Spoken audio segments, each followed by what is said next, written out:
কালইয়া সুমন্ত সারথি চলে মনে কালইয়া সুমন্ত সারথি চলে মনে কালইয়া কোথায় আছে বিজয় সন্তান ভাইয়া চলিলা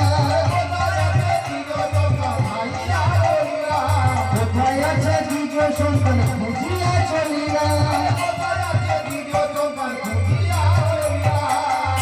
সুমন্ত সারথি এবারে কি হচ্ছে ওই ছোট্ট সন্তানকে খুঁজতে খুঁজতে যাচ্ছে। আচ্ছা আমার প্রথম কাজ হলো কি না ওই যে ব্রাহ্মণকে নিমন্ত্রণ করতে হবে তাই না? তাই আজকে সুমন্ত সারথি কি করেছে? সুমন্ত সারথি চলে মণি মুক্তা লইয়া সুমন্ত সারথি দেখে শঙ্খ ধ্বনি কইলা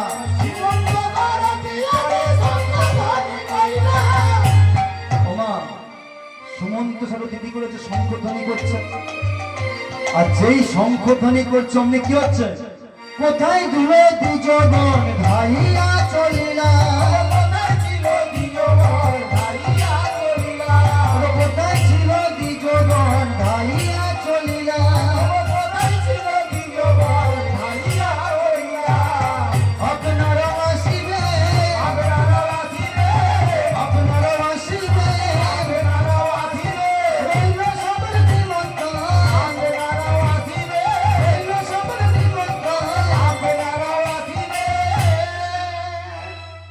ভগবান শ্রী কৃষ্ণচন্দ্র কি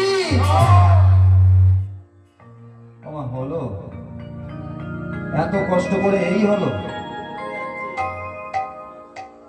না না আমরা হরি নাম কৃষ্ণ নাম শ্রবণ করছি ভগবানের সিংহাসন ডলে দেবো সেটা তো আমাদের কাজ নাকি?